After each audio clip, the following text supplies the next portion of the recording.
હવે અત્યારે આપણે જે જગ્યાએ આવ્યા છીએ એ કૂવાનું નામ છે બીરે શિફા. બીર માને કૂવો થાય, શિફા વાળો કૂવો. જ્યારે જંગે બદર થઈ ત્યારે હુઝુર અકરમ સલ્લલ્લાહુ અલૈહિ વસલ્લમ અને જે સહાબા ઇકરામ જે છે એ જે જંગ કરવા માટે જતા હતા ત્યારે આ કૂવાનું પાણી એમ લોકોએ જે છે એ પીધું હતું. અને જ્યારે પરત આવ્યા ત્યારે પણ જે છે અહીંથી પાણી પીને પરત મદીના શરીફ ગયા હતા. આ કૂવા જે છે એમની અંદર હુઝુર અકરમ સલ્લલ્લાહુ અલૈહિ વસલ્લમ જે છે એમણે એમનું લોહાબે દહન જે છે નાખેલું છે. અને આ પાણી જે છે એ શિફાવાળું પાણી છે. તમે કોઈ બી મરીઝ કોઈ બી જે છે એમને તમે આ પાણી શિફાની નિયતથી આપશો એ અલ્લાહ તાલા જે છે એ શિફા આપવાવાળા છે. શિફા આપવાવાળા અલ્લાહ છે.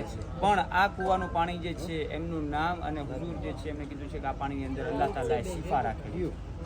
આ શિફા જે છે શિફાવાળું પાણી કોઈ કેન્સરના એવા મરીઝને તમે એ નિયતથી આપશો અને એ પીશે તો અલ્લાહ તાલા જે છે એમને શિફા આપશે.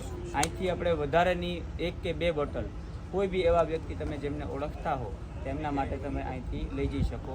આ કૂવો જે છે એ મદીના શરીફથી જે જંગે બદરનો જે રોડ જે છે ત્યાં આવેલો છે અને 75થી 80 કિલોમીટરની દૂરી ઉપર આવેલો છે. તમે જ્યારે મદીના શરીફથી જંગે બદર જાઓ છો ત્યારે આ કૂવાની તમે ઝિયારત જે છે એ તમે કરી શકો છો. ચાલો હવે આપણે બોટલ ભરી લઈશું અને પછી ઇન્શાઅલ્લાહ આપણે જંગે બદર